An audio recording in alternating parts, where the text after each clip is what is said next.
Hello అండి. ఈ వీడియోలో నాన్ మ్యాథ్స్ వాళ్ళకి యూజ్ అయ్యే విధంగా ఇలాంటి సమ్స్ ఇచ్చినప్పుడు ఏ విధంగా సాల్వ్ చేయాలన్నది చూద్దాం. అయితే ఈ వీడియోలో ఈ సమ్‌ని 2 వేస్‌లో మనం సాల్వ్ చేయొచ్చు ఈజీగా ఉండే విధంగా. సో, నాన్ మ్యాథ్స్ వాళ్ళకి ఇలాంటి వీడియోస్ యూజ్ అవుతాయని పెడుతున్నానండి. ఇక మనం చూసినట్లయితే కారణాంకాల సంఖ్య అడిగాడిక్కడ. అసలు కారణాంకాలంటే ఫ్యాక్టర్స్ అండి. సో, ఇప్పుడు ఏదైనా నెంబర్ ఇచ్చి ఎగ్జాంపుల్‌గా 3 ఇచ్చినా, 4 ఇచ్చినా, 5 ఇచ్చినా దేనికైనా ఒకటనేది కామన్ కారణాంకం. కారణాంకం అని ఎలా చెప్తామంటే నిశేషంగా భాగించబడాలండి. అంటే దేంతో అంటే ఇప్పుడు ఒకటో ఎక్కంలో మనకి ప్రతి టేబుల్ పోతది. 4 పోతది, 2 పోతది, 3 పోతది. ఏ నెంబర్ ఆ నెంబర్ అని ఉండదు. సో, కారణాంకాలన్నిటికి ఒకటనేది కామన్‌గా ఉంటది. అలాగే ఇట్ సెల్ఫ్ అంటే దాని నెంబర్ దానికి కూడా ఉంటదనమాట. ఇప్పుడు 3 తీసుకుంటే 1 ఉంటది, 3 ఉంటది. అదర్ నెంబర్స్ ఉండవు. అలాగే మీరు ఒక 6 తీసుకుంటే 1 ఉంటది, 6 ఉంటది. మధ్యలో కొన్ని సంఖ్యలుంటాయి. కానీ 1 ఉంటది. అలాగే దాని సంఖ్య దానికుంటది. అంటే ముందేమో 1 వస్తది. లాస్ట్‌లోనేమో దాని సంఖ్య దానికొస్తదనమాట. ఇక మనం ప్రాబ్లమ్ చూసినట్లయితే 68 యొక్క కారణాంకాల సంఖ్య అండి.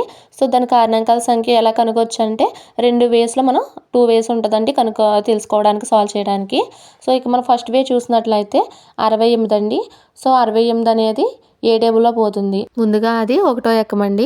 అంటే 1 ఇంటూ 68. సో, 1 ఇంటూ 68 వేసుకుంటామండి. నెక్స్ట్ 2 టేబుల్ చూసుకుంటాం. 2 టేబుల్ పోతుందో లేదో మనకు ఎలా తెలుస్తదంటే మనకు లాస్ట్‌లో 8 ఉంది కదండీ. 68లో చివరిది 8 కాబట్టి 8 అనేది రెండో ఎక్కలో పోయేది. సో, మీరు అంటే ఇప్పుడు డివిజిబుల్ రూల్స్ ఉంటాయి కదా! బాధ్యనిధి సూత్రాలు దాన్ని తీసుకొచ్చుకోవచ్చు మీరు. లేదా మనకి ఈజీగా ఫైండ్ ఔట్ చేస్తాం కాబట్టి. సో, 8 వచ్చేసి మనకి 2 టేబుల్‌లో పోతది. సో, 2 ఇంటూ మనకి 68 అనేది 6 వచ్చి 3 టైమ్స్, అలాగే 8 వచ్చి 4 టైమ్స్ అండి. 64 టైమ్స్. ఇక నెక్స్ట్ థర్డ్ టేబుల్ చూసుకుంటాం.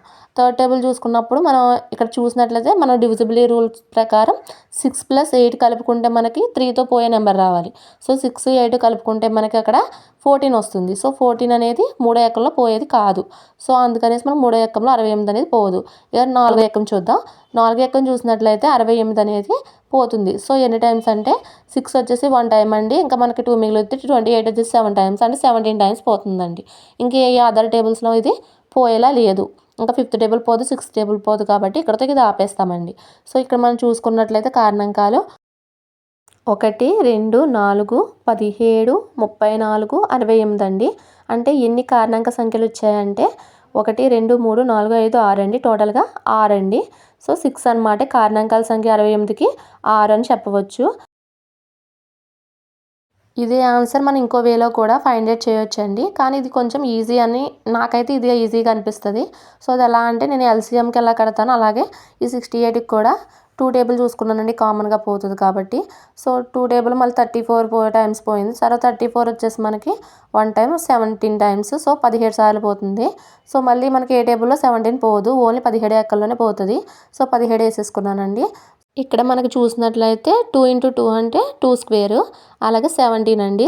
17 అంటే పైన పవర్ 1 ఉన్నట్టు లెక్క మనకి. సో, ఇప్పుడు పవర్లు మాత్రం మనం ఎడిషన్ చేసుకోవాలి 1తో. సో, 2 + 1 అయితే 3 అండి. అలాగే 1 + 1 అంటే 2 అవుతుంది. సో, 3 ఇంటూ 2 అనమాట. సో, మీరు ఇది కొంచెం కన్ఫ్యూజన్గా ఉంటుంది. మీకు పవర్ చూసుకోవాలన్నమాట పైన. సో, 3 2 జార్ 6 అండి. ఇలా ఈ 2 వేస్‌లో ఒకే ఆన్సర్‌ని ఫైండ్ ఔట్ చేయొచ్చండి. సో, మీకు ఏ వే ఈజీగా ఉంటే ఆ వేని ఎగ్జామ్‌లో మీ టైంకి తగ్గట్టుగా యూజ్ చేసుకోండి. అలాగే మీరు ఎక్కువ సార్లు ప్రాక్టీస్ చేస్తూ ఉండండి. ఆల్రెడీ మీకు ఈ వేస్ తెలిస్తే బెటరేనండి. ఒకవేళ తెలియకపోయినట్లయితే ఇప్పుడు ప్రాక్టీస్ చేయండి. అలాగే నాకు కింద కమెంట్ సెక్షన్‌లో 144 యొక్క కారణాంకాల సంఖ్య ఎంతో మీరు కరెక్ట్ ఆన్సర్ ఫైండ్ ఔట్ చేయండి. నేను నెక్స్ట్ వీడియోలో దాని ఆన్సర్ చెప్తాను. మీకు నా వీడియోస్ యూస్‌ఫుల్‌గా ఉన్నట్లయితే మాత్రం లైక్ చేసి సబ్స్క్రైబ్ చేయండి. Thank you for watching.